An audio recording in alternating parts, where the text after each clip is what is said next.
ప్రార్థించిన విన్నపాలని దేవుడు ఆలోచించి ఈరోజు సిద్ధపరిచిన కుటుంబాన్ని కూడా ప్రభు మన దగ్గరికి తీసుకొచ్చి ఉన్నందుకై దేవునికి స్తోత్రాలు చెల్లిద్దాం.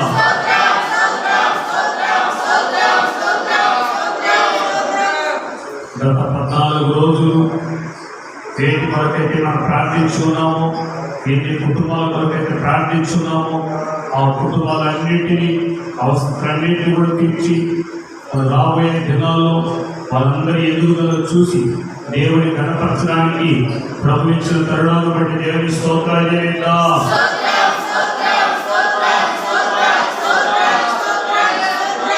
ఈ 15వ దినం సిద్ధపరచుకున్న కుటుంబం మరి నీలిమ, తన భర్త శివు, తన యొక్క కుమారుడు సుమంత్, కుమార్తె పరిమళ ఆ బిడ్డల కొరకై ప్రార్థించడానికి దేవుడు ఏర్పరచుకున్నగా వారిని కూడా దేవుడు ఆశ్రయించి రక్షణకు నడిపించి యేసే నిజదేవుడిని సంపూర్ణంగా అంగీకరించి దేవుని యొక్క సన్నిధిని అనిపించే కృప అనుగ్రహించున్నారని దేవుని స్తోత్రాలు చేద్దాం.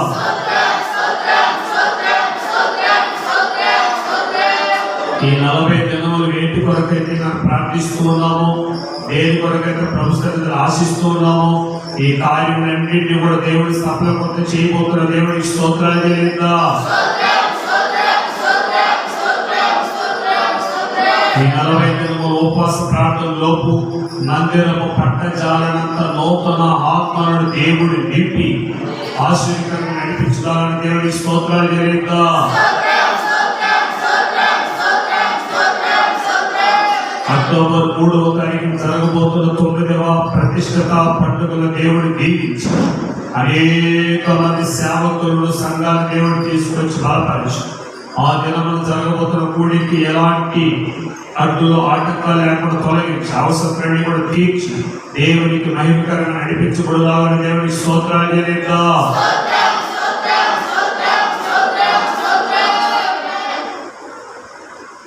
అతి కాంచనీయుడా ఆలోచన కథ పరిశుద్ధ స్థలములలో నివసించువాడా,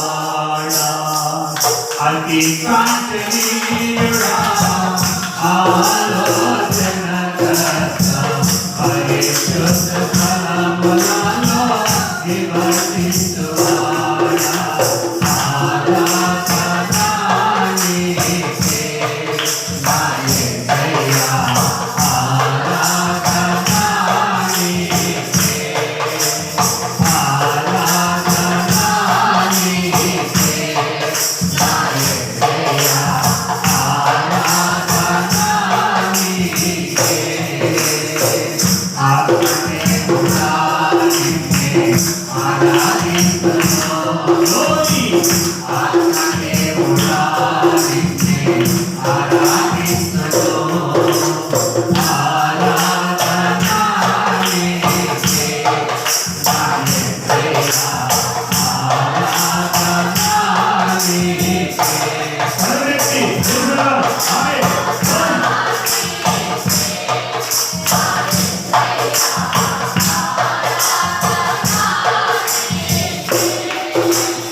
అవునయ్యా, పలుమారుని బలహీనులై పడిపోయినా,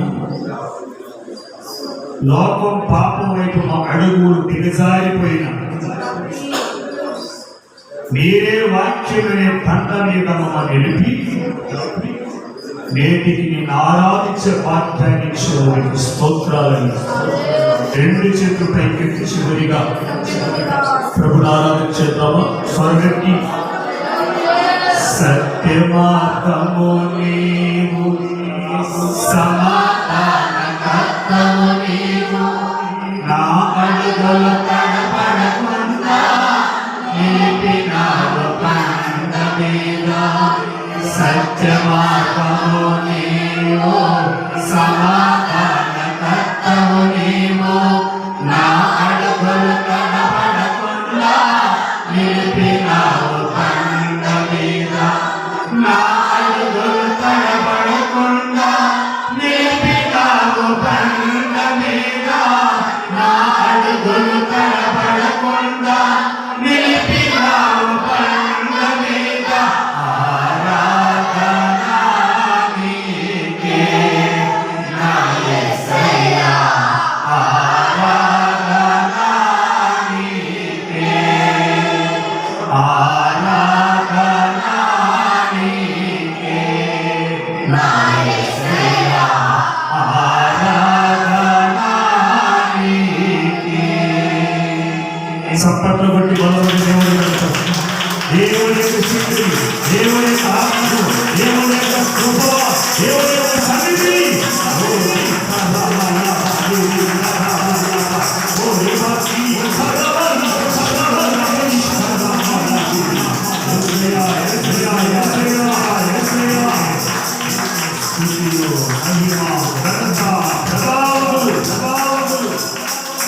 ఆరాధన కట్టించుకుంటున్నాము తండ్రి.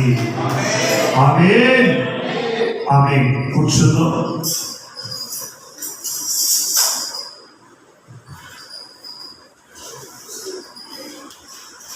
దేవునికి మహిమ కలుగునుగాక.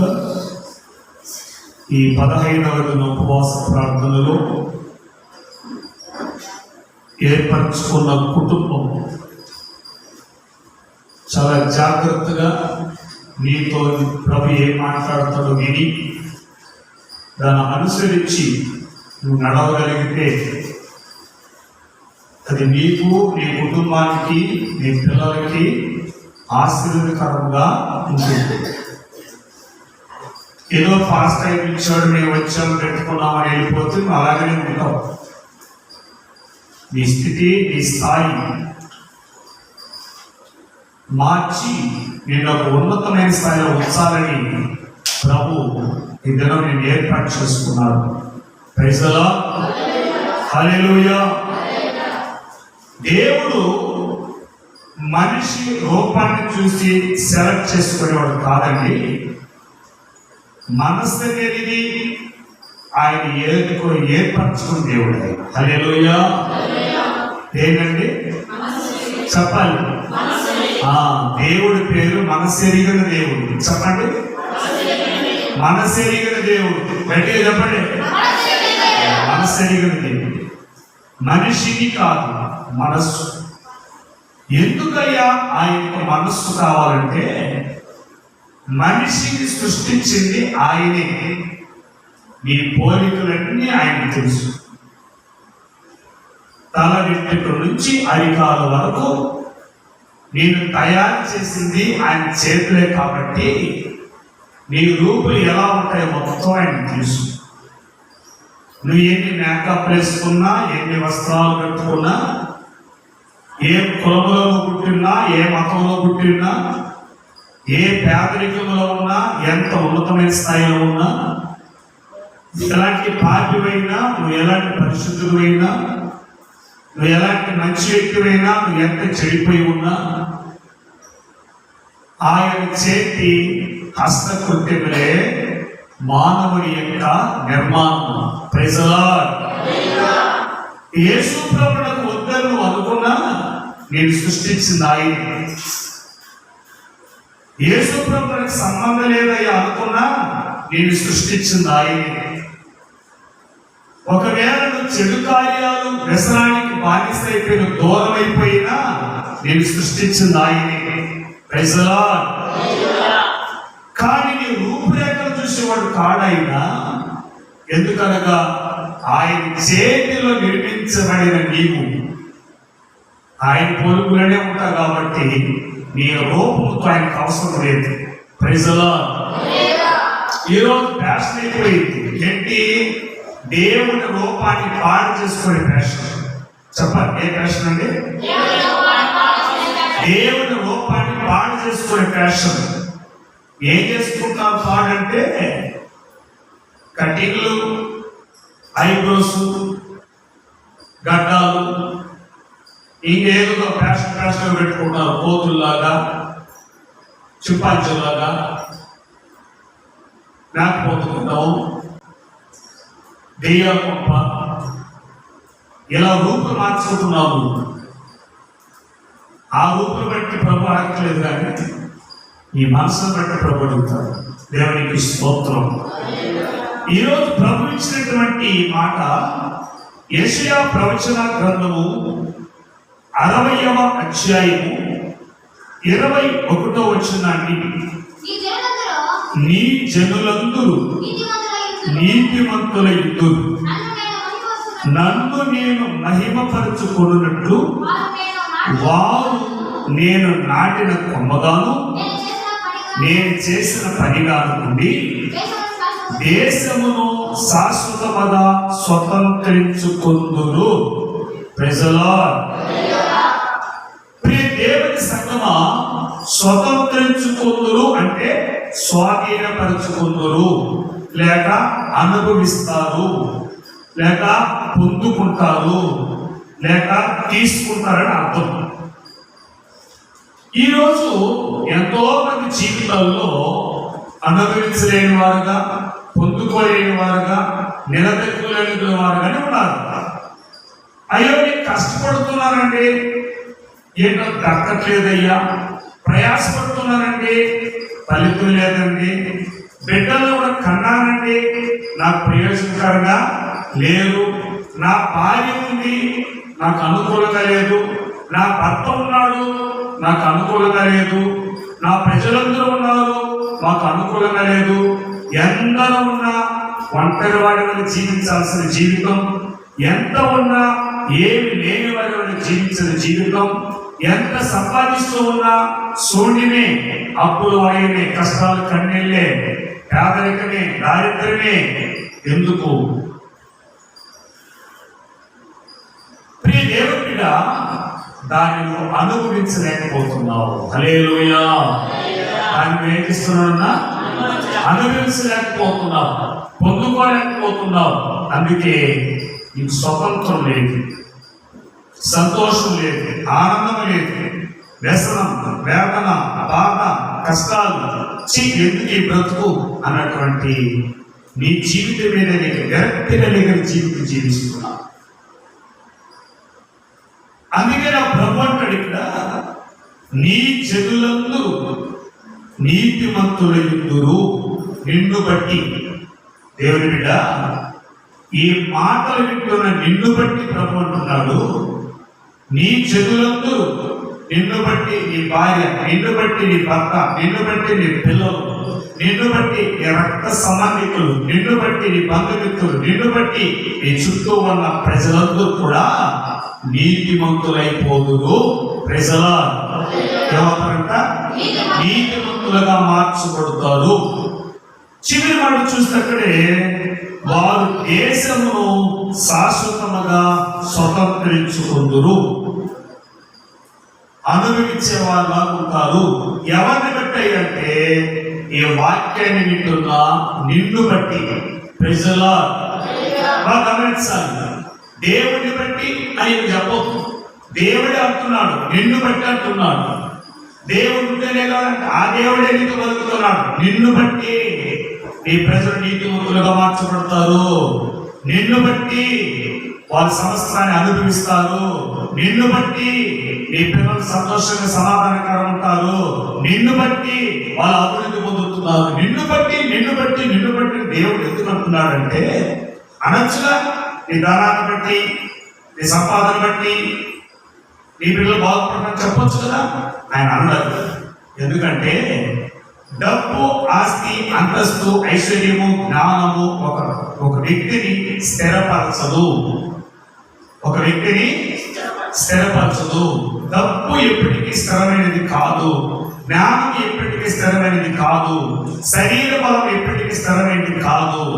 నీకున్నటువంటి చేతి వృత్తి నీకు స్థిరమైనది కాదు.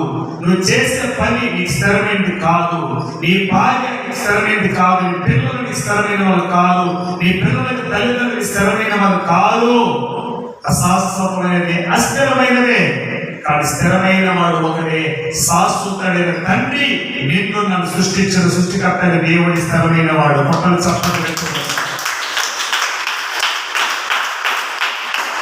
ఆ స్థిరమైన దేవుడే నీ జీవితానైనా, నీ కుటుంబానైనా, నీ పిల్లలైనా, నీ భవిష్యత్తునైనా, నీ ఆరోగ్యమైనా స్థిరపరచగలిగిన శక్తిమంతుడు ఎవడైనా ఉన్నాడంటే ఆయనే నేను ప్రకటిస్తున్న యేసు తప్ప నేను ఎవరు లేడు.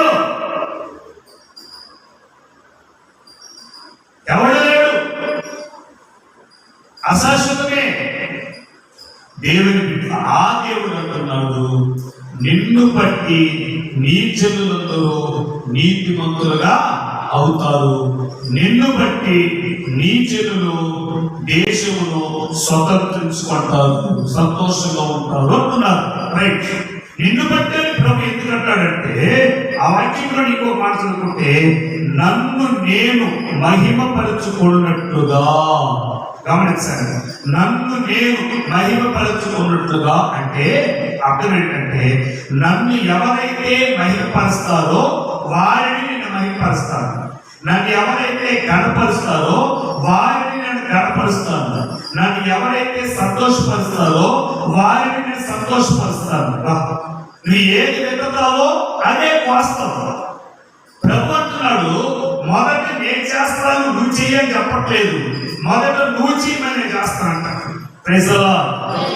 ఎందుకయ్యా ఈ మాట ప్రభు అంటున్నాడంటే, మొదటిగా నేను సృష్టించిన ఆయనే, నీ జ్ఞానం ఇచ్చింది ఆయనే, నీకు ప్రాణం ఇచ్చింది ఆయనే, నీకు ఆత్మ ఇచ్చింది ఆయనే, నువ్వు బ్రతకడానికి ఈ ప్రకృతిని కలిగించింది ఆయనే, నువ్వు పీల్చుకున్న గాలి ఇచ్చింది ఆయనే, నువ్వు చూస్తున్న వెలిగించింది ఆయనే, నువ్వు తాగుతున్న నీరు ఇచ్చింది ఆయనే. ఏమి వరదైనా అన్ని ఇచ్చిన తర్వాతే అంటున్నాడు, ఇప్పుడు నన్ను నువ్వు మహిమపరిస్తే నిన్ను నేను మహిమపరుస్తాను. నన్ను నువ్వు గణపరిస్తే నేను నిన్ను గణపరుస్తాను. నీవు నన్ను సంతోషపరిస్తే నేను నిన్ను సంతోషపరుస్తాను. చూసారండి, ఆయన ఇచ్చి చేయమంటున్నాడా, ఎవరికైనా చేయమంటున్నాడా? చెప్పాలి, చెప్పాలి గట్టిగా. ఇచ్చే చేయమంటున్నాడు, ఇవ్వకుండా చేయమంటలేదు. ఇవన్నీ నేను కలిగించాను కదా, ఇవన్నీ నీకు ఇచ్చాను కదా, అందును బట్టి నీవు నన్ను ఏం చేయాలంటే మహిమపరచాలి, అంటే పొగడాలి, గణపరచాలి, ఆరాధించాలి, సేవించాలి, పూజించాలి ఎక్కడైనా. ఇవన్నీ ఇచ్చాను కాబట్టి ఊరికే ఏం చేయాల్సిన అవసరం లేదు. దీనికోసం నీ డబ్బు రాకొద్దు, నీ ఆస్తి రాకొద్దు, నీ అంతస్తు రాకొద్దు, నాకేం అవసరం లేదు. నేనే నిజమైన దేవుడని, నేను నిన్ను సృష్టించానని, నీ కొరకు సమస్త కలిగించానని నీవు నన్ను నమ్మి నా నామాన్ని స్తుతిస్తే చాలు, నీ స్థితిని మార్చేస్తానంటాడు దేవుడు. Praise the Lord. హల్లెలూయా. ఏం చేస్తే చాలు? నన్ను స్తుతిస్తే చాలు, నీ స్థితిని నేను మార్చేస్తానంటాడు ప్రభు. ఏమనగలండి, ఒక తాయితీ కట్టాలంటే ఎంత డబ్బులు అంటాడు, ఒక మంత్రాలు వేయాలంటే కట్నం ఎంత అంటాడు, ఒక పూజ చేయాలంటే కట్నం ఎంత అంటాడు, ఒక అభిషేకం చేయాలంటే కట్నం ఎంత అంటాడు. ఎవడే? ప్రతిదానికి కట్నాలు కట్నాలు కట్నాలు ఉన్నాయి, కానీ నా దేవుడు నిన్ను ఏం అడగట్లేదు. Praise the Lord. All are free free free free free. ఉచితమే. నీ కొరకు తన ప్రాణాన్ని పెట్టేశాడు. ఇంక నీ దగ్గర సాయనికి ఏం కావాలి? నీ కొరకు ప్రకృతినే కలుగు చేశాడు. నీవు ఆయనకి ఇవ్వాల్సింది ఏముంది?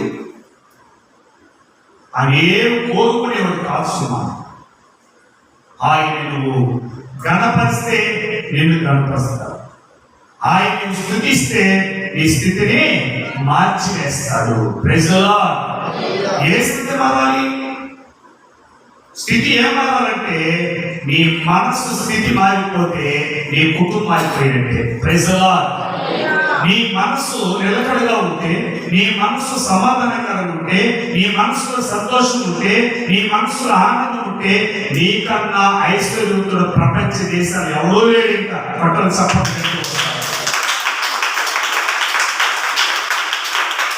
అందుకే దేవుడు వాక్యం అంటుంది, ఒక మనుషుడు లోకమంతా సంపాదించుకొని వాడి ప్రాణాన్ని పోగొట్టుకుంటే ఏమి ప్రయోజనం అంటే, ప్రాణాన్ని పోగొట్టుకుంటే చచ్చిపోతే అర్థం దానికి కాదు అర్థం. నీ ప్రాణానికి నెమ్మది లేకపోతే ఏం ప్రయోజనం అని అర్థం దానికి. నువ్వు అన్నీ ఉంది, చదువు ఉంది, జ్ఞానం ఉంది, బలం ఉంది, వాక్చాతుర్యం ఉంది, భార్య ఉంది, బిడ్డలు ఉన్నారు, భర్త ఉన్నాడు, పిల్లలు ఉన్నారు, బంధువులు ఉన్నారు, రక్త సంబంధికులు ఉన్నారు, పేరు ఉంది, ప్రఖ్యాతి ఉంది, ఘనత ఉంది. ఏ హృదయం ఏలేదు నాన్న? చెప్పాలి. నెమ్మది లేదు. నెమ్మది లేని బ్రతుకు అది నిలకడగా ఉండదు. నీ బ్రతుకులో నెమ్మది లేదు కాబట్టి నిలకడగా ఉండడానికి ఏదో చేస్తావు. సినిమా చూస్తావు, షికారు తీస్తావు, విభజన చేస్తావు, ఈ చెక్కను తింటావు, చెక్కను తాగుతావు. ఇదంతా కూడా ఎందుకంటే నా మనసు బాగలేదు, నా మనసు నెమ్మది లేదు, అవన్నీ మర్చిపోవడానికి, నిద్రపోవడానికి అని ఎన్ని కుట్టిసార్లు చెప్పి నీ జీవితాన్ని పాడు చేసుకుంటున్నావు తెలుసా? దీనికి అంతటి కారణం ఏంటంటే నీ ప్రాణానికి నెమ్మది లేదు. Praise the Lord. దీనికే ఇంకేమీ లేదు. అందుకే యేసు ప్రభువు అంటాడు, ప్రయాసపడి భారమును మోస్తున్న సమస్త జనులారా నా యొద్దకు రండి, నేను మీకు విశ్రాంతిని కలుగ చేస్తాను, మీకు నెమ్మదినిస్తాను, మీకు సమాధానం ఇస్తాను అంటాడు. నా యొద్దకు రండి. ఏమైనా తెండి అన్న దేవుడు ఇక్కడ. నా యొద్దకు రండి అంటే ఆయన ఎక్కడ ఉన్నాడు? వెళ్ళాలి. ఏ కొండలో ఉన్నాడు, ఏ గుట్టలో ఉన్నాడు, ఏ తోటలో ఉన్నాడు, ఏ సముద్రం మీద ఉన్నాడు, ఎక్కడున్నాడని వెళ్ళాలి? ఆయన ఎక్కడ లేడు దేవుడిగా, నీ ముందరే ఉన్నాడు. హల్లెలూయా. నీలోనే ఉన్నాడు. Praise the Lord. ఆయన ఎక్కడో లేడు. నీలో ఉన్న దేవుని మాటను వింటే నీకు ఆనందం. అవే నీలో ఉన్న దేవుని మాటను వింటే నీకు ఆనందం. మరి నాలో దేవుడు ఉన్నాడా? ఎస్, నీలో ఉన్నాడు. ఎందుకంటే దేవుని మాట చెప్తుంది, నేల మట్టిలో నరుని నిర్మించి వాటి నాసికారంలో జీవవాయువును ఊదగా వాడి జీవాత్మాయను. నేల మట్టి పనికిరాని బురదలు, చచ్చిపోతే నీలాంటి కంపు ఎవరు లేడు. కుక్క కూడా నీలాంటి కంపు రాదు. నీచమైన కంపు ప్రపంచంలోనే దేవుడు సృష్టించిన సృష్టిలోనే అది దుర్వాసన కలిగినటువంటి ఎవరితో చర్మం ఉంది అంటే అది జంతువు కాదండి, మనిషిదే. అంత కంపు పెట్టిన శరీరం నీ శరీరం, నా శరీరం. ప్రాణం పోతే, జీవం పోతే, ఆత్మ పోతే కంపు.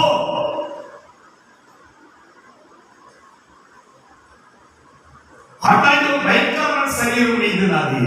దేవుని బిడ్డ అయితే ఏనాటికి నువ్వు చావాలి, నువ్వు చచ్చిపోవాలి. బ్రతుకు ఖచ్చితంగా చస్తావు ఏదో ఒక రోజు. అయితే చచ్చిపోయిన తర్వాత నీ శరీరం శక్తి కొట్టింట్లో పెట్టరు. నీ ఫోటో దండేస్తారు, నీ శరీరం ఏమంటారు? చచ్చిపోయిన సేవన అంటాడు, తీసుకోపడేయాలి అంటాడు. ఇంత దానికి ఇంత వెర్రలీగుడా, ఇంత గర్వమా, ఇంత అతిశయమా, ఇంత చెడిపోయేతనమా, ఇన్ని కొట్లాట్లా, ఇంత వ్యభిచారమా, ఇంత దొంగతనమా, ఎంత నీచమైన బ్రతుకండి మానవుని బ్రతుకు, ఎంత చండాలమైన బ్రతుకు. ఎందుకు ఒక వ్యక్తి ఇంత నీచంగా మారాడంటే నిన్ను సృష్టించిన సృష్టికర్తను మర్చిపోయావు కాబట్టి నువ్వు నీచుడుగా, నీచమైన దారిద్ర స్థితిలోకి, ఎన్నికలేని స్థితిలో మారిపోయావు. కానీ ప్రయత్నం చేస్తావు, ఒకరికన్నా నేను తక్కువగా ఉండకూడదు, ఒకరికన్నా నేను లోకుగా ఉండకూడదని, ఏమి లేకపోయినా ఉన్నట్టు గమ్మంగా మాట్లాడతావు, గర్వంగా. ఏమి ఉండదు, అన్ని కలిగినట్టే. ఎవరి గురించి కాదు, నాతో ఉన్న మా అన్నయ్య ఉన్నాడు దేశం ఆధార్ కార్డు కూడా ఎదుగుతాడు. ఏమన్నా చెప్పండి గట్టిగా. ప్రెసిడెంట్ ఆధార్ కార్డు కూడా లేదు. ఎన్ని రోజులు తిరిగాడు వాడికి తెలియదు. ఈ లైవ్ వాళ్ళు కూడా వింటూ ఉంటారు. ఇప్పుడు మా అమ్మ కూడా వింటండి, పర్లేదు కుదిరాడు. అందుకే చెప్పేస్తున్నా. ప్రైజ్ నేను ఎప్పుడైనా ఫోన్ చేసి అక్కడ ఉండినప్పుడు అన్న ఎక్కడ ఉన్నామన్నంటే పలానా ఊళ్ళో ఉంటుందా, రైట్ అన్న అక్కడ ఎక్కడన్నా ఇల్లు ఏదైనా కట్టుకోకూడదు, ఏదైనా కొనుక్కోకూడదు, ఎలా కాలం ఎలాగైనా ఏంది ఎక్కడ కొనేసాం భూమి నీకు తెలీదా? ఇల్లు కూడా కడగాలేసి పెట్టేశాను, లోన్ కూడా తీసా. ఎంత అతిశయమైన మాటలు మాట్లాడతాడు, అతిశయమైన మాటలు. తీరా ఇంటికి వెళ్ళి ఎప్పుడైనా మా వదిన దగ్గర అడిగితే ఆయన మాట చెప్పు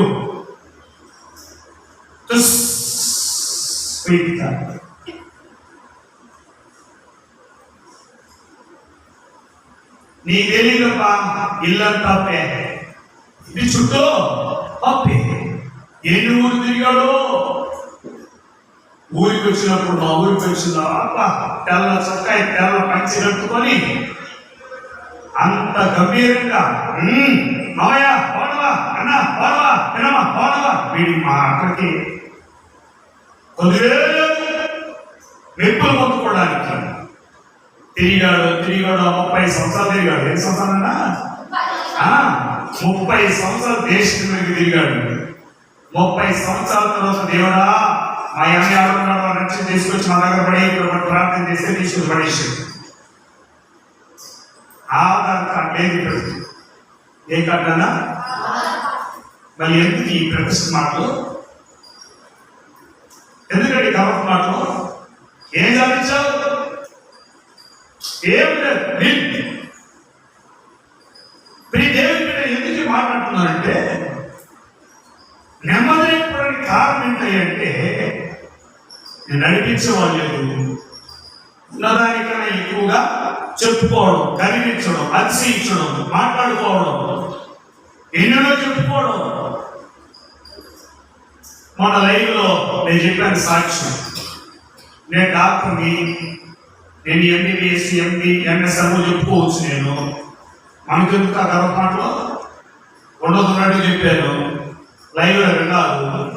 ఒక పాస్టర్ ఫోన్ చేసి అయ్యారంటే మీ ఎంబీబీఎస్ డాక్టర్ ఏమో అనుకున్నామండి మేము అన్నాడు. నువ్వు అనుకుంటే నా ఎక్కడికి నేను కావాలని చెప్పాను. హల్లెలూయా. నువ్వు అనుకోవచ్చు నేను కాను. ఎందుకయ్యా ప్రతిష్ట దీని ఏమంటారంటే గర్వపు మాటలు. ఏమాటంటే ఒక విషయం తెలుసా, ఉన్నదే లేనట్టు చెప్పుకున్నా, లేనిది ఉన్నట్టు చెప్పుకున్నా నీ మనసులో నెమ్మది ఉండదు. నువ్వు ఎవరితో కలవలేవు, ఎవరితో మాట్లాడలేవు. ఒక దొంగలాగా చాటుకొని వెళ్ళిపోవాల్సింది. ఎందుకంటే మన గుంటాడు వెళ్ళిపోతుందేమో, మన అవమానం జరిగిపోతుందేమో అని ఫేస్ టు ఫేస్ మాట్లాడలేవు. ఎవరితో మాట్లాడలేదు ఫేస్ టు ఫేస్. ప్రేమ బిడ్డ, ఇక్కడ ప్రభు మాట మనం గమనించాలి. నేను సృష్టించిన దేవుడు, నీ కలిగించిన చేసిన దేవుడు, సమస్తాన్ని ఇచ్చిన దేవుడు ఎప్పుడైతే నువ్వు గుర్తెరగలేదో, తెలుసుకోలేదో నీ ఆత్మిక నెమ్మది ఉండదు. ఎందుకంటే నీ ఆత్మిక నెమ్మది ఉండదు, నీ ప్రాణానికి నెమ్మది ఉండదు. వీటి కోసం నీ శరీరం నిన్ను నానా రకాలుగా కోరుకుంటుంది. ఆ శరీర ఇచ్చలను బట్టి, శరీర కోరికలు బట్టి నీ అలవాటు మారుకొని నువ్వు చెడిపోయి పాడైపోయి ఉన్నదంతా పోగొట్టుకొని ఇంకెందుకు ఈ జీవితం చస్తావని చచ్చిపోతావు. నువ్వు చచ్చిపోయేటప్పుడు ఏమైనా ఉంటుందని ఏమి లేదు, ఏమి లేదు. అన్ని పోగొట్టుకుంటావు, జీరో అయిపోతావు. నువ్వు ఉన్నావు ఒకటే, సచ్చినావు. కానీ నా దేవుడు ప్రకటించి యేసు ఆయన చేతులతో సృష్టించిన ఏ వ్యక్తి కూడా అలా చనిపోకూడదని, అలా పాడైపోకూడదని, అలా నరకానికి వెళ్ళకూడదని నా పాపాల కొరకై 2024 సంవత్సరాల క్రితమే దేవుడు మానవ జాతి కొరకై మనిషి కుమారుడు భూలోకానికి వచ్చి మనందరి పాపాల కొరకై గాయపరచబడి, కొట్టబడి, హింసించబడి, అవమానించబడి, దూషించబడి ఎవడే తన రక్తాన్ని కాచి చచ్చిపోయి తిరిగి లేచాడు. ఆయన కొట్టలు చప్పట్లు పెట్టి వస్తాడు. చనిపోయి తిరిగి లేచాడు. ఎందుకో తెలుసా? నిన్ను నన్ను నీతిమంతులుగా మార్చడానికి. చెప్పాలి, నేను నమ్ముతున్నానా? నువ్వు పుట్టేటప్పుడు పరిశుద్ధుడే, నీతిమంతుడే. మధ్యలో పాపము నిన్ను అవినీతి పరుడుగా, పాపిగా, దుష్టుడుగా, నానా రకాల చెడ్డ అలవాట్లకి మార్చి నీ జీవితాన్ని పాడు చేసింది పాపం. ఆ పాపాన్ని నుంచి విడిపించడానికి పాపం లేని దేవుడు పాపిగా నీ కొరకు, నా కొరకు పట్టబడ్డాడు. కల్వరిశిలో వేలాడని శాపగ్రస్తుడుగా ఆయన అంటున్నాడు, తండ్రి మీరేం చేస్తున్నారు కనుక మీరు ఎదురు పాపమును క్షమించండి అన్నాడు. ఆ క్షమాబుద్ధి ఉంటే, ఏ క్షమాబుద్ధి? నేను పాపనయ్యా, నా పాపాన్ని క్షమించండి, నా పాపం వల్ల శాపం మా ఇంటి మీదకి వస్తుంది, నా బిడ్డ మీదకి వస్తుంది, నా భర్త మీదకి వస్తుంది, నా భార్య మీదకి వస్తుంది, ఈ పాపం నేను చెడివేస్తాను తీసుకెళ్ళి ఈ పాపం నేను నాశనం చేస్తుందని నువ్వు నిజంగా ఒప్పుకోగలిగితే, నా దేవుడు దాన్ని క్షమించి దాన్ని తీసివేసి నేను నీతిమంతుల గుంపులో చేర్చుకుంటాడు ఆయన. హల్లెలూయా! ఏ గుంపులోనండి? నీతిమంతుల గుంపులో చేర్చుకుంటాడు. అప్పుడు నీ కొరకై దేవుడు సిద్ధపరిచిన సంతోషాన్ని, ఆరోగ్యాన్ని, ఆనందాన్ని ఇస్తాడు, బలం ఇస్తాడు.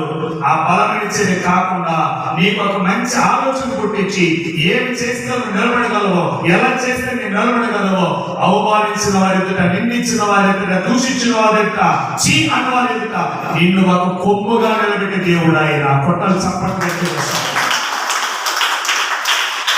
అందుకే మనం చదువుకుని మాట్లాడుతుంది, వారు నేను నాటిన కొమ్ముగాను నేను చేసిన పనిగాను ఉంటారు. హల్లెలూయా! నేను ఇప్పుడు ఎలా చేస్తానంటే నిన్ను నాటుతాను. నా దగ్గరికి వస్తే ఏం చేస్తాను? నేను నాటుతాను. ఎక్కడ? మంచి పొలంలో, మంచి పొలంలో నాటుతాను, పరిశుద్ధ పొలంలో నాటుతాను. నీవు అక్కడ పెరిగితే, మంచి పొలంలో పెరిగితే, పరిశుద్ధ పొలంలో పెరిగితే నీ వల్ల నీ కుటుంబీకులందరూ కూడా నీతిమంతులుగా మార్చబడతారు. హల్లెలూయా! ఒక చిన్న మాట చెప్పి నేను ముగిస్తా, సమయం అయింది కాబట్టి. పరిశుద్ధ గ్రంథములో హన్నా అని ఒక ఆమె ఉంది, ఎల్కానా అని తన భర్త ఉన్నాడు. పెనిన్నా అనేటటువంటి ఆమెకు ఒక చెల్లెలు ఉంది. ఈ హన్నా, పెనిన్నా అనేవారు ఎల్కానా అతన్ని వివాహం చేసుకున్నారు. హన్నా అనేది పెద్ద ఆవిడ, పెనిన్నా అనే చిన్న ఆవిడ. పెద్దావిడికి పిల్లలు లేనందువల్ల పెనిన్నాని వివాహం ఆడాడు ఎల్కానా అనే అర్థం. అయితే హన్నా అనే పెద్దావిడికి పిల్లలు లేదు, ఎల్కానా అనేటటువంటి పెనిన్నా అనే చిన్న ఆమెకి పిల్లలు కలిగారు. అయితే వీళ్ళందరూ కూడా ప్రతి సంవత్సరానికి ఒకసారి అలవాటు ప్రకారంగా దేవుడి మందిరానికి వెళ్ళి వాళ్ళు బలులు అర్పించి మొక్కుబడులు చెల్లించుకొని క్రమంగా వెళ్ళేవారు. అంటే ఇప్పుడు గమనించండి, మీరు ఎందుకలా వెళ్తున్నారంటే వాళ్ళు అలవాటుగా వెళ్తున్నారు. చెప్పాలి, ఎలా వెళ్తున్నారంటే అలవాటుగా వెళ్తున్నారు. కొన్ని సందర్భాల్లో నేను ట్రైన్ జర్నీ చేసేటప్పుడు కొందరు వెళ్తూ ఉంటారు. అయ్యా ఏమయ్యా వెళ్తున్నామంటే సంవత్సరానికి ఒకసారి మేము మొక్కుబడి చెల్లించుకుంటూ వెళ్తున్నామని అంటారు. మేము మొక్కుబడి చెల్లించుకున్నామండి, కుటుంబ సమేతంగా వచ్చి మొక్కుబడి చెల్లించుకోవడం ప్రతి సంవత్సరం ఈ టైంలో వెళ్తున్నామండి అంటారు. ఏంటంటే ఇది అలవాటు. అలాగే చాలా మంది క్రైస్తవులు కూడా ఎక్కడికి వెళ్తున్నావు అంటే ఆదివారం మందిరానికి వెళ్తున్నాను. ఎందుకు? అలవాటుగా. అలవాటుగా గమనించిపోయారు. అమ్మ ఎక్కడికి వెళ్తున్నారు? ఏదో శుక్రవారం కదంటే ఉపవాస ప్రార్థనకి వెళ్తున్నాను. దేనికంటే? అలవాటుగా. అంటే ఇది అలవాటు, వాళ్ళకి అలవాటు, ఇది వీళ్ళకి అలవాటు. రైట్. ఇప్పుడు అలవాటుగా పోవడం కాదు. ఇప్పుడు అన్న అలవాటుగా పోతూ ఉంది, పెరిగిన అలవాటుగా పోతున్నాడు, ఎల్కన్న అలవాటు సంవత్సరానికి ఒకసారి మొక్కుబడి చెల్లించుకుంటున్నారు, కానీ ఫలితం లేదు. అన్న జీవితంలో ఫలితం లేదు. అయితే అవమానించబడిన తర్వాత, నిందించబడిన తర్వాత, హేళనగా అనుకున్న తర్వాత ఎవరి దగ్గర? తన చెల్లి దగ్గర. ఇవి నాకన్నా ముందు పెళ్లి చేసుకుంటే ఇంకొక బిడ్డ కూడా లేదు, గుడ్రాలే అని నానా రకాలుగా అన్ని నలుదిశలా నెమ్మది లేకుండా పోయేంత వరకు ఆమె మనసు దేవుని మీద పరిపూర్ణంగా అనుకోలేదు. పట్టాలు చప్పుడు గంటకి వస్తారు. ఎప్పుడు అవుతున్నానా? నలుదిశలా నెమ్మది లేకపోయేంత వరకు ఆమె ఎవరి మీద అనుకోలేదు. అంతవరకు ఏ భక్తి చేస్తుంది ఆవిడ? అలవాటు భక్తి. చెప్పాలి అలవాటు భక్తి. ఈరోజు చాలా మంది దేవుని బిడ్డలు అలవాటు భక్తి, అలవాటు ప్రార్థన, అలవాటు ఆరాధన, అలవాటు ఉపవాసం. అందుకే ఎదుగుదల లేదు, ఫలితం లేదు, ఏం లేదు. శూన్యం. నలుదిశలో ఎప్పుడైతే నెమ్మది లేకపోయిందో అప్పుడు ఆవిడ దేవుని మందిరానికి ఒంటరిగా పరిగెత్తుకుంటూ వెళ్ళి ఆమె హృదయాన్ని పరిపూర్ణంగా దేవునికి అప్పగించేశారు. ఇప్పుడు హృదయాన్ని పరిపూర్ణంగా దేవునికి అప్పగించేశారు. ఇప్పుడు ఆ హృదయములకు దేవుడు వచ్చాడు. గొడ్రాలైన ఆవిడ గర్భవతి అయింది. గర్భవతిగా అవుతాను అనక ముందే దేవుడికి ఒక మాట చెప్పింది, ఇదిగోనయ్యా నా ఏలినవాడా, నా దేవుడా, నీ సన్నిధిలో ఉన్నాను, నా గర్భధారుస్తాను, చక్కటి కుమారుని ఇస్తాడు, ఆ కుమారుని తిరిగి తీసుకొచ్చి నీకు ఇచ్చేస్తానని చెప్పి ఆమె ఇప్పుడు దేవుడి దగ్గర వరమడిగి ఇంటికి వెళ్ళారు. ఏ హృదయం అడిగారండి? ఇప్పుడు నలిగిపోయిన హృదయంతో. చెప్పాలి, ఏ హృదయం అంటే? విరిగి నలిగిన హృదయం. మనకు ఆసీనుడైన దేవుడు ఆయన. ఇదివరకు సాంప్రదాయ పెదవులుగా చేసింది ప్రార్థన, అలవాటుగా చేసింది ప్రార్థన, రుకుబడిగా చేసింది ప్రార్థన. ఇప్పుడైతే విరిగి నలిగిన హృదయంతో చేస్తున్నాడు. నాకు కుమారుడిని ఇస్తున్నావు, ఇచ్చిన తర్వాత బిడ్డ పాలు మానిపిస్తున్న తర్వాత నేను తిరిగి తీసుకొచ్చి నీ సన్నిధిలో నీకు నేను అప్పగించేస్తాను. ఒక నిశ్చయమైన మనసు, ఒక ఖచ్చితమైన మనసు, హృదయార్పణ కలిగిన మనసు, బలియార్పణ కలిగిన మనసు, ఇంక హృదయం ఏది పరిపూర్ణంగా దేవుడికి అప్పగించుకున్నారు. ఎప్పుడైతే ఆ పరిపూర్ణంగా దేవుడికి అప్పగించుకున్నారో దేవుడు ఆమె పరిపూర్ణకు నడిపించాడు. ఆమె గర్భవతి అయింది, బిడ్డను కన్నారు. కన్న తర్వాత వాళ్ళ భర్త పిలుస్తున్నాడు, అన్న అలవాటు ప్రకారం సాంప్రదాయక సంవత్సరం అయిపోయింది కదా, మన దేవుడి మందిరానికి చదవాలి, కుటుంబ సమేతంగా వెళ్ళాలి. ఏ సమేతంగా? చెప్పాలి కుటుంబ సమేతంగా వెళ్ళాలి. ఇప్పుడు ఏమిటంటారు? సారీ అండి, మీరు చేస్తారు. ఇప్పుడేంటి? అలవాటు ప్రార్థనకి నేను రాను. కొండ చెప్పగా వాడుకగా చేసే ప్రార్థనకి నేను రాను, సాంప్రదాయకంగా చేసే ప్రార్థనకి నేను రాను. ఈ విధంగా చేసినందువల్లే నేను ఇంతవరకు ఫలింపు లేకుండా ఉన్నాను. ఎప్పుడైతే నా దేవుడికి హృదయార్పణ చేస్తున్నానో, నా హృదయాన్ని చూసి దేవుడు నన్ను ఫలింప చేశాడు కనుక నా దేవుడికి నేను మాట ఇచ్చి వచ్చాను. ఆ మాట వరకు నేను వేచి ఉంటాను. ఇంకా నీ మాట వినడా, నేను గౌరవిస్తా, ప్రేమిస్తా, లోపడతా, నీకు అన్ని కార్యాలు చేస్తాను. దైవానుసార కార్యములు మాత్రం ఇంకా నీ మాట వినడా. Praise the lord. నా దేవుడికి నేను ఏం చెప్పాను అదే చేస్తాను. డిసైడ్ అయిపోయారు. బిడ్డ పాలు విడిచిపెట్టాడు. ఆ బిడ్డను తీసుకొచ్చి దేవుని మందిరములో ఆమె ఎలాగైతే మొక్కుబడి వెళ్ళారో ఆ మొక్కుబడిని సంపూర్తిగా సమర్పించారు. ఎలాంటి? చెప్పాలి గట్టిగా, సంపూర్తిగా. ఒక 2 నెలలు కూడా ఆయన 3 నెలలు తీసుకెళ్ళిపోతాను చెప్పాడు. చెప్పలేదు. తీసుకొచ్చి ఏది ప్రవక్త దగ్గర వదిలిపెట్టి, సమయాలు ఇక మీద పొరపాటున కూడా మా ఇంటికి నువ్వు రాకూడదు. ఎవరింటికి చెప్పాలి? మా ఇంటికి నువ్వు రాకూడదు, మా గురించి ఆలోచించకూడదు, మా పైన ఆశ పెట్టుకోకూడదు. ఇదిగో దేవుడు శాపం, మేమే వస్తాం, నీ అవసరం అక్కర్లేదు, మేమే వచ్చి నీకు తీర్చి వెళ్ళిపోతాం, కానీ నువ్వు మాత్రం మా దగ్గర రాకూడదు నాన్న. ఎంత ఖచ్చితమైన నిశ్చయమైన రుక్కుబడండి. రైట్. ఇప్పుడు ఏలి ప్రవక్త దగ్గర దేవుని మందిరములో ఆమె మొక్కుబడి చెల్లించి వెళ్ళారు. ఇప్పుడు గమనించాలి. మొదటిగా విరిగి నలిగిన మనస్సును దేవుడికి అర్పించారు. రెండవదిగా దేవుడు ఇచ్చిన దాన్ని మొక్కుబడిని పరిపూర్ణంగా అప్పగించారు. ఎలా అప్పగించారండి? పరిపూర్ణంగా అప్పగించారు. ఈమె అర్పించినటువంటి అర్పణ, ఈ మొక్కుబడి చెల్లించిన ఆ మొక్కుబడి ఎక్కడుంది అంటే దేవుడి సన్నిధిలో ఉంది. హల్లెలూయా. ఎక్కడ ఉందన్నా? దేవుడి సన్నిధిలో ఉంది. చదవండి. మొదటి సమూయేలు గ్రంథము 2వ అధ్యాయము 21వ వచనం. యెహోవా అన్నాను దర్శింపుగా. చూడండి, ముగ్గురు కుమార్తెలను. నాయనా అరే బాబా ప్లీజ్ ప్లీజ్, అడేవి నిప్పు లేదా? ఓకే కూర్చో తమ్ముడా. ఈ విధంగా కొంత కాలానికి ఉండదు, ఏడుస్తాం. అప్పుడు ఏడుపు రాకుందని ఇప్పుడు నవ్వించాలని దేవుడు నేను తీసుకొచ్చాను. నాకు కాదంత నెల ఇది నేను కూడా వెళ్ళి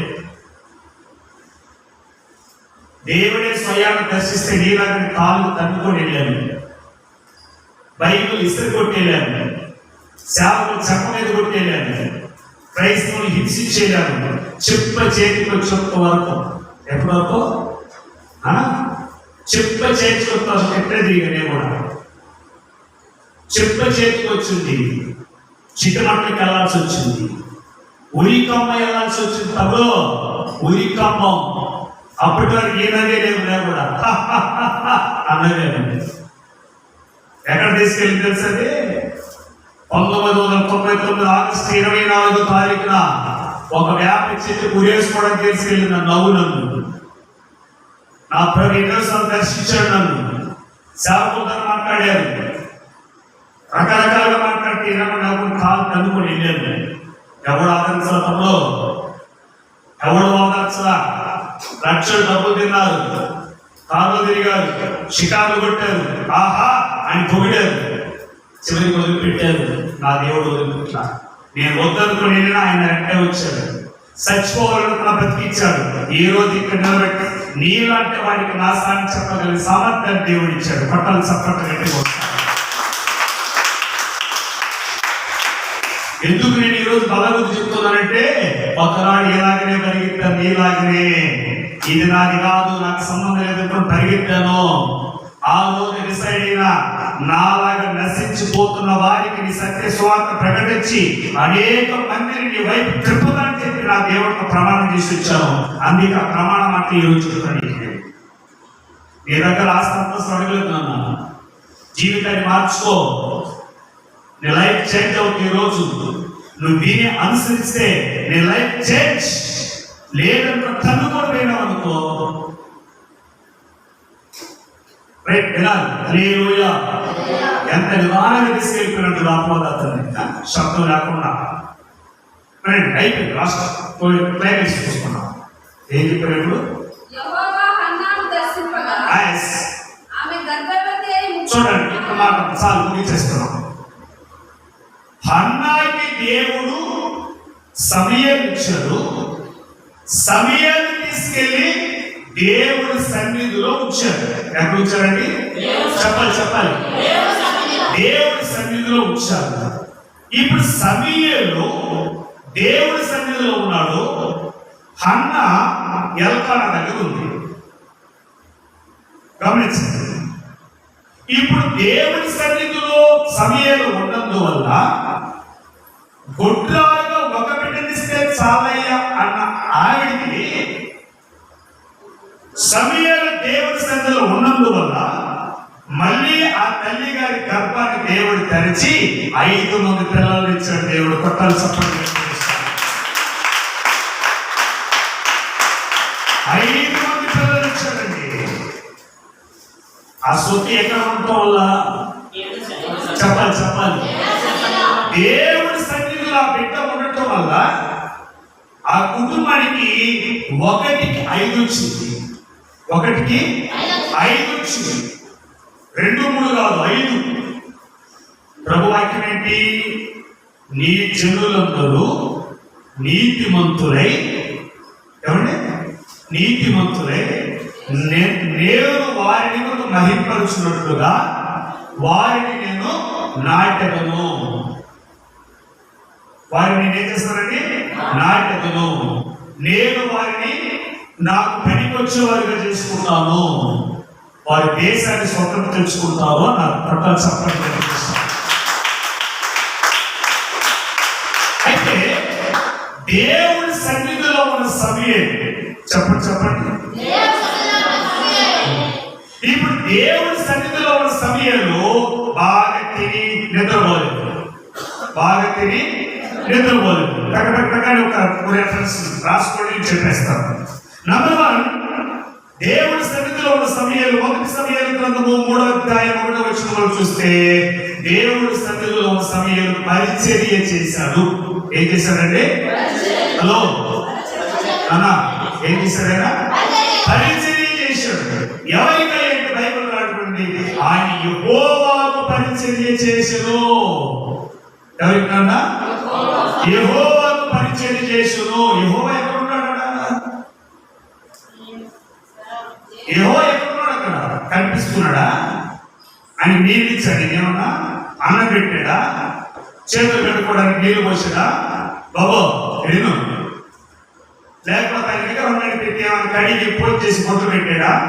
కొబ్బరికి కొట్టాడా? పూలు కనిపించి ఏం చేయలేదు. ఆయన కనిపించలేదు. అయితే దైవజనుడికి పరిచర్య చేస్తే అది దేవుడికి చేసినట్టు కొట్టాలి చప్పటి గట్టిగా వస్తారు. ఈయన చేసిన పరిచర్య సేవకుడికి. దేవుడు ఏమంటున్నాడు?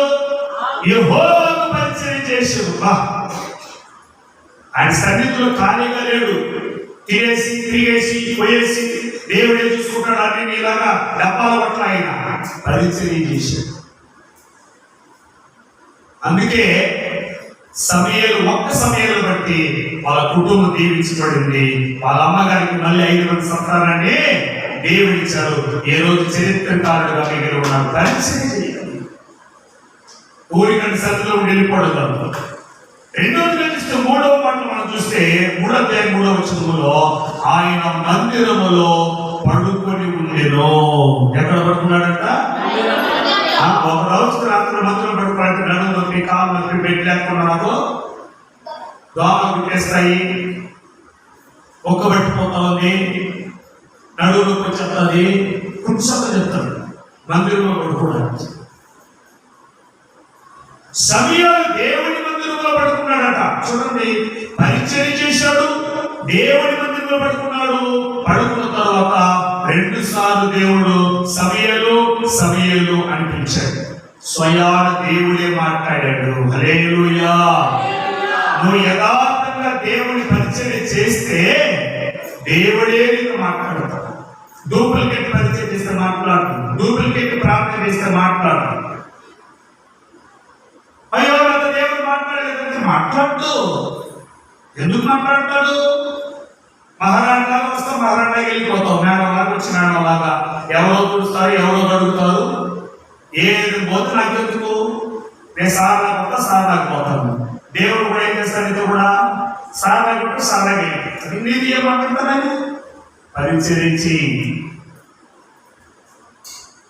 మందిరము స్థిరంగా ఉందో.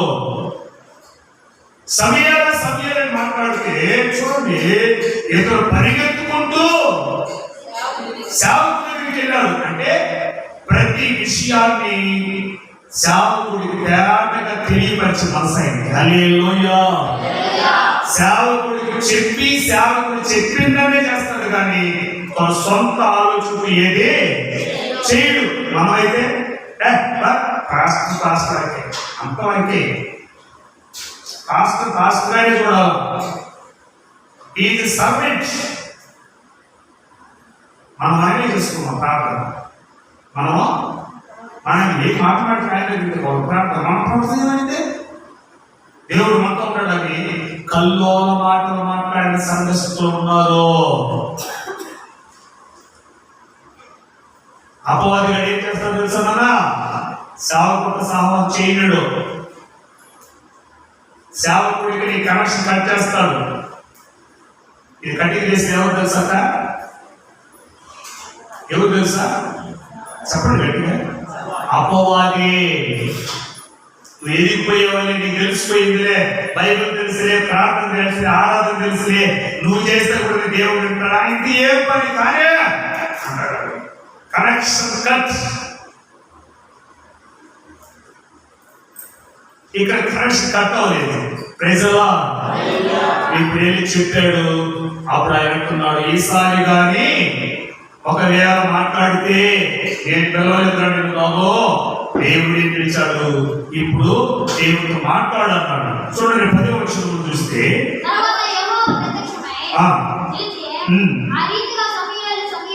సమూయేలు పిలవగా సమూయేలు అంటున్నాడు, నీ దాసుడు ఆలకించుచున్నాడు, ప్రభువా మాట్లాడు. నీకు ఎవరు నేర్పించారు? సేవకుడి దగ్గరికి వెళ్తేనే దేవుడు స్వరం వినిపిస్తుంది. గుర్తుపెట్టుకో ఇప్పుడు కానీ. హల్లెలూయా. ఎవరి దగ్గరికి వెళ్ళాలన్నా ఎదిగిపోయాను కనిపించి వాళ్ళు పడిపోతావు. అన్ని తెలుసుకొని ఎవరై కుప్పు కూలిపోతావు. సౌలు అలాగే ఎవరైపోయాడు? ఏమైపోయాడే? చల్లాచిపోయాడు. తన రాజ్యము పనివాళ్ళ దగ్గరికి వెళ్ళిపోయింది. రైట్. సమయంలో ఉన్న క్వాలిటీ చెప్తున్నా. ఆయన సన్నిధిలో ఉన్నవారు 19వ వచనం చదువుతున్నాను. 19వ వచనం. సమూయేలు పెద్దవాడు కాగా యెహోవా అతనికి తోడై ఉన్నందున ఆయన మాటలో కాడి తప్పిపోలేదంట. యథార్థవంతుడు. కొట్టాలి చెప్పండి గట్టిగా వస్తాయి. దేవుడి సన్నిధిలో ఉన్న నీవు దేవుని పరిచయం చేయాలి, దేవుని మందిరంలో స్థిరపరచబడాలి, సేవకులతో సహవాసం చేయాలి, దేవుని స్వరాన్ని వినాలి. మూడవదిగా ఏదియో తప్పు చేయకూడదు. అన్నిట్లో యథార్థం ఉండాలి. ప్రవర్తనలో, చూపులో, మాటలో, క్రియలో, అర్పణలో, కానుకలో, దశభాగాలు, సేవకులు, కూడికలో, అన్నిట్లో ఏది తప్పు చేయకూడదు. దేవుడి సన్నిధిలో ఉండేదిగో కరెక్ట్ రైట్గా ఉండాలి. ఎక్కడ రాజీ పడకూడదు, ఎక్కడ రాజీ పడకూడదు. అందుకే నేను చాలాసార్లు సాక్షి పెట్టుకుంటాను. ఎవరు ఎలాంటి పైసలు ఇస్తారన్నా నేను క్యాన్సీ వారి దగ్గర నేను పైసలు తీసుకుంటే నా దేవుడు దూరం అయిపోతాడు. బయట ఆయన అనుమతిస్తేనే, ఆయన పంపిస్తేనే, ఆయన రక్తంలో కడగబడి ఏ సంఘంలో పుట్టి పెరిగిన వాడిస్తే తీసుకుంటా. హల్లెలూయా. పరాయి వాడి సొత్తు నాకు పాము లాంటిదంట. పరాయి వాడి సొత్తు పాము లాంటిదంట. పరాయి వాడి సొత్తు ఆశిస్తే ఆ సొత్తు నీకు పాములకు వాళ్ళు కాటేస్తానే ఉంటుంది. నేను మోసం చేశాను కదా, కూలి వాళ్ళతో మోసం చేశాను కదా, అది నేనేం చేస్తాను తెలుసా? దాన్ని మోసం చేసి డబ్బులు, యజమాని మోసం చేసిన డబ్బులు, నీ వ్యాపారంలో సొత్తు 10 రూపాయలకి 20 రూపాయలు కమ్మేసావు, మోసం చేసావు అంటూ ఉంటుంది. అది నీకు ఏది చెప్పండి? ఈ మోసపూరితమైన ధనం, మోసపూరితమైన లాభం, మోసపూరితమైన సంతోషం నిన్ను కలవరాలు పుట్టిస్తుంది. ఏం చేస్తుంది నాన్న? నెమ్మదిగా ఉండలేవు, ప్రశాంతంగా ఉండలేవు. అందుకే అది నాకు తెలుసు కాబట్టి సత్యము, ఎవరి దగ్గర ఐఎమ్ నాట్ బెగ్గింగ్. నాకు ఇది కావాలని ఎవరిని అడగదు. దైవ చిత్తం లేకుండా ఎవరైనా తీసుకొచ్చి ఇచ్చినా తీసుకో. ఎందుకంటే దేవుడి సన్నిధిలో ఉన్నవాడు ఎలా ఉండాలంటున్నా ఏమీ తప్పిపోకూడదు. Praise the Lord. హల్లెలూయా. సమూయేలు లాస్ట్ అంటాడు ఒక మాట, ఇంకా చనిపోబోతాడు, వృద్ధాప్యం వచ్చింది, వయసు అయిపోయింది, తల నెచ్చినోడైపోయాడు. అప్పుడు అంటాడండి ఒక మాట, నేను మీ దగ్గర ఎవరి దగ్గరైనా అన్యాయముగా గొర్రె పిల్లనైనను గాడిదనైనను పశువునైనను ఏమైనా తీసుకుంటున్నా అలా ఉంటే ఇప్పుడే చెప్పండి నాకు. బ్రైట్నెస్ నువ్వు చెప్పగలవు దేవుని దగ్గర నిలబడి, అయ్యా నీ సమయం నీకు ఇస్తున్నా, నీ రోజు నీకు ఇస్తున్నా, నీ అర్పణ నీకు ఇస్తున్నా, నీ కానుక నీకు ఇస్తున్నా, నీ దశభాగం నీకు ఇస్తున్నా అని చెప్పగలం. ఉందా? అది చూస్తాడండి దేవుడు. ఆయన సన్నిధిలో ఉన్నవారు యథార్థ పరులుగా ఉండాలి. హల్లెలూయా. అలాగే ఉండటం వల్ల 7:9 చదువుతున్నాను, చివరి మాట ముగించేద్దాం.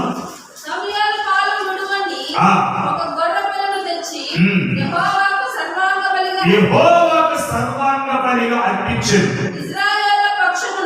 ఇశ్రాయేలు పక్షమున యెహోవాకు ప్రార్థన చేయగా యెహోవా అతని ప్రార్థన అంగీకరించెను. ఇప్పుడు కొట్టు చప్పట్లు. దేవుని సన్నిధిలో ఉన్న నీ ప్రార్థన దేవుడు అంగీకరించాలంటే ఎన్ని క్వాలిటీస్ ఉందా? నంబర్ 1, దేవుని పరిచయం చేయాలి.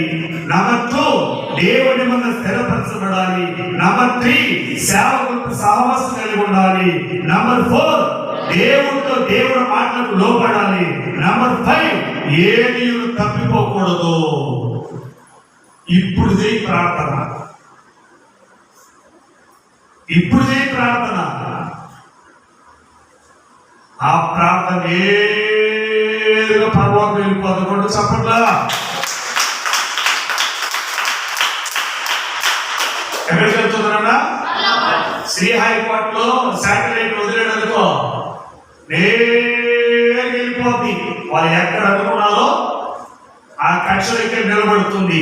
అప్పుడు అంటారు, మేము పంపించిన శాటిలైట్ రైట్ గా వెళ్ళింది, ఇది మన దేశానికి బాగుపడుతుంది. మరుసటి రోజు జాతీయ జెండా పెట్టి పేపర్లు వేస్తారు. బా, మన దేశానికి అంతా గర్వకాలం అండి. దేవుడిగా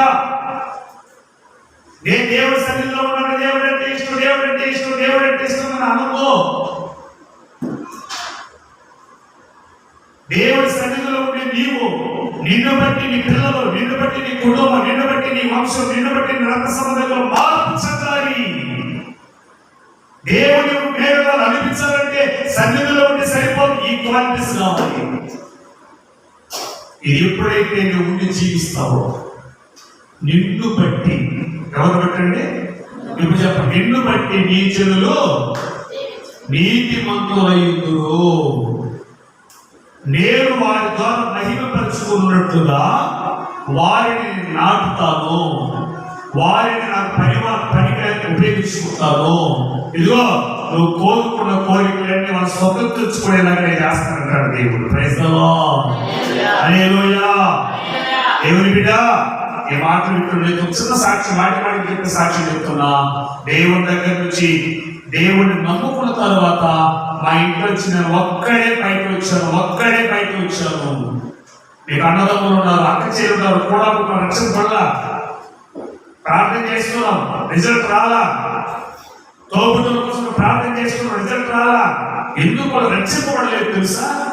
ఏదో లోపం, నీ ప్రార్థనలో లోపం, నీ క్యారెక్టర్లో లోపం, నీ అర్పణలో లోపం, నీ పరిశుద్ధతలో లోపం.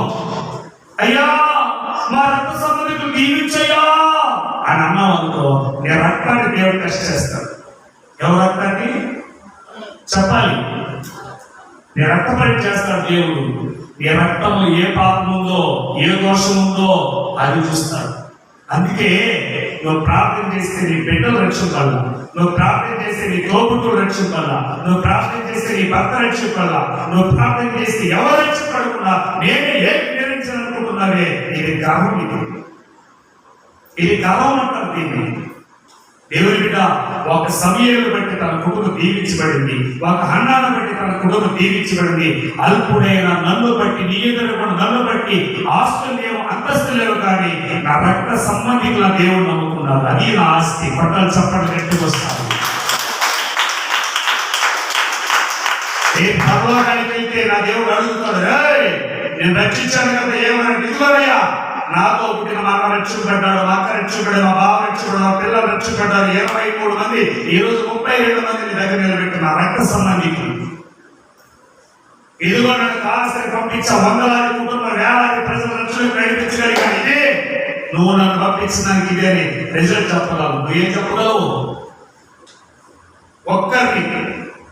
ఒక్కరిని ఆస్తి, అంతస్తు ఉంది, బలం ఉంది, ఆరోగ్యం ఉందని గర్వాలిగితే దేవుడు ఒప్పుకోడు.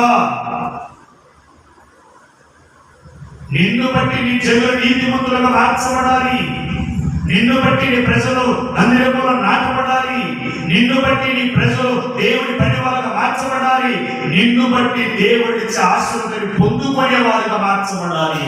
ప్రార్థన కాదు, ప్రవర్తన. Praise the Lord. చెప్పండి, ఏదండి? చెప్పండి గట్టిగా. నేను ప్రార్థనే చేస్తా. ఈ క్వాలిటీస్ ఉన్నాయా? ఉన్నాయి ఈ క్వాలిటీస్. ఈరోజు పరీక్షించుకో. దేవుడు ఎంత అధికారం ఇచ్చాడు తెలుసా నీకు? నానా, నీకెంత అధికారం ఇచ్చాడు తెలుసు దేవుడు? నిన్ను బట్టి నీ ప్రజలందరినీ నీతిమంతులుగా మార్చుకోగలిగిన అధికారం దేవుడికి ఇచ్చాడు. కొట్టలు చప్పట్లు. ఆ అధికారాన్ని అర్థం పట్టు నువ్వేం చేస్తున్నావు?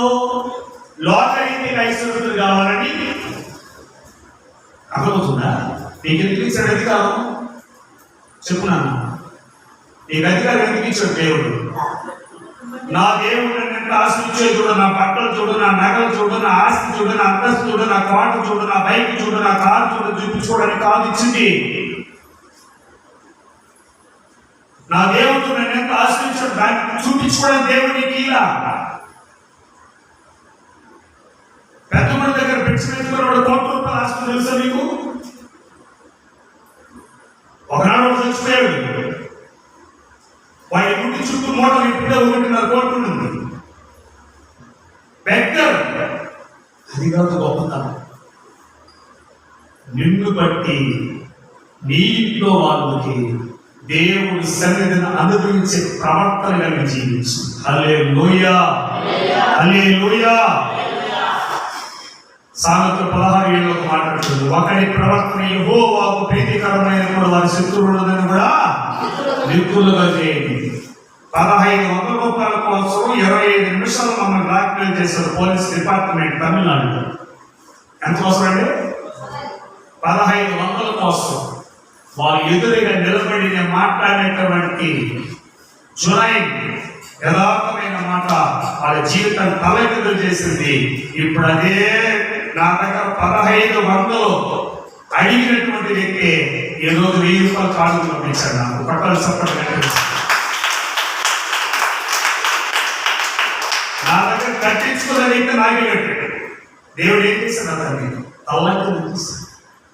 అదే నా ఆశీర్వాదం. నీ దగ్గర ఉన్నదని హెచ్చించుకోమన్నారు. అది దీవెన కాదు. ఏ రోజు ఉంటుంది రేపు రాలిపోతే శాశ్వత కాదదే. దానివల్ల నీ బిడ్డలు రక్షింపడు తల్లి, దానివల్ల నీ బిడ్డలు రక్షింపడు. దేవుడి సన్నిధిలో ఉన్న నీవు 5 కార్యాలు చేయాలి. 1, పరిచయం చేయాలి. 2, దేవుడి వైద్యంలో స్థిరపరచబడాలి. నెంబర్ 3, సేవకులతో సహవాసం కలిగి ఉండాలి. నెంబర్ 4, దేవుని మాటలు సంపూర్ణంగా విధేయత కలిగి ఉండాలి. నెంబర్ 3, ఏది దేవుడికి విరోధమైన కార్యము చేయకూడదు. 5 క్వాలిటీస్ లో ఉందనుకున్నా నీకన్నా ఐశ్వర్యుడు ప్రపంచంలో లేడు. ఇంకా ప్రపంచంలో లేడు నీకన్నా ధనవంతుడు. ఈ 5 క్వాలిటీస్ లో ఒకటి తక్కువగా ఉన్నా నువ్వు ₹1,00,00,000 కూటుకులని పెంచినది లేదు. ఈ క్వాలిటీస్ లేకపోతే ఏ క్వాలిటీస్? నా దేవుడు యేసుడు. అందుకే ఎక్కడికి వెళ్ళి చెప్తాను, నేను పేదోడని చెప్పను, నిరుపేదలని చెప్పను, వేషాలు వేయలేదు. నువ్వు అంటావు అప్పులు, కష్టాలు, వడ్డీలు, అది ఇది ఇట్టనే నా మొక్కలు కడిగి దేవుడు ఇస్తానే ఉన్నాడు. ఏమీ లేదు, అప్పులు పాలైపోయింది, వడ్డీలు కట్టుకుంటున్నా, నిరుపేద నేనే. ఈరోజు భోజనం కూడా లేదు, దానికి కూడా లేదు. రేపు నాయన నేను అంటాను, ఒక రోజు పూర్తిగా నీ నోటి మాట్లాడటానికి వెళ్ళిపోతే ఏం చేస్తావు? ఒక రోజు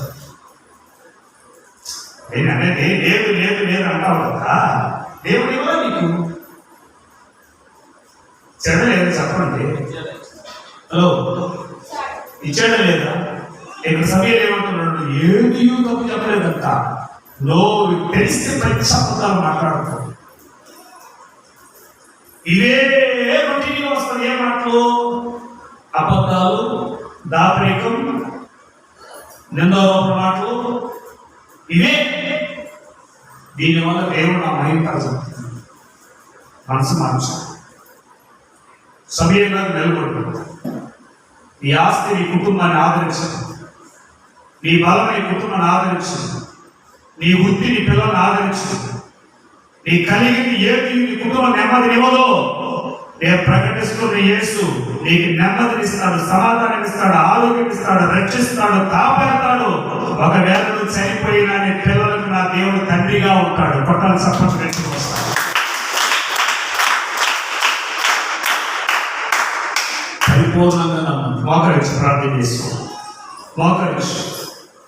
మోకరించి నీవు నిన్ను పరిశుద్ధి చేసుకుని ఈరోజు దేవుని సన్నిధిలో ఉన్న నీవు, యేసే నిజమైన దేవుడు నమ్మిన నీవు, యేసు రక్తములో కడగబడిన నీవు, దేవుని చేత దీవించబడిన నీవు అలవాటు ప్రార్థన చేస్తున్నావా?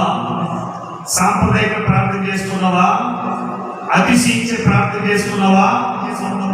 సేవకుడు తిడతానని వెళ్తున్నావా? ప్రజల దగ్గర భక్తి పనులని అనుకోవడానికి వెళ్తున్నావా? ఎలాంటి మెప్పుకోలకు దేవుడు అంగీకరించుడో. దేవుడి సన్నిధిలో ఉన్న నీవు దేవుడి మందిరంలో పరిచయం చేయి. దేవుడి మందిరం స్థిరంగా ఉన్న అనేక సాక్షిగా నిలబడు. శావకుడితో సావాస కలిగి ఉండు. దేవుడి మాటకు లోబడు. ఏ అబద్ధం చెప్పలు ఉన్నది ఉన్నట్టే మాట్లాడు. దేవుడికి ఇవ్వాల్సింది చేయాల్సింది యథార్థంగా చేయి. ఎక్కడ దాపరిక దొంగతనాలు చేయదో. అప్పుడు నువ్వు చేసే ప్రార్థన ప్రవీణాడు. నిన్ను బట్టి నీ కుటుంబాన్ని, నీ ప్రజల్ని, నీ భార్యను, నీ భర్తను, నీ వ్యాపారాన్ని, నీ చదువుని, నీ ఉద్యోగాన్ని, అన్ని విషయాల్లో నీవు అనుభవించులాగా నా ప్రభు చేయునుగాక. ప్రేమగల తండ్రి, కృప కలిగిన యేసు ప్రభువాని వందనాలు. ఈ రాత్రి సూటిగా మీరు మాట్లాడే ప్రతి మాటల కొరకై స్తోత్రాలు తండ్రి. నీవే సృష్టికర్తవని, యజమానుడవని, నీవే మాకు ప్రాణ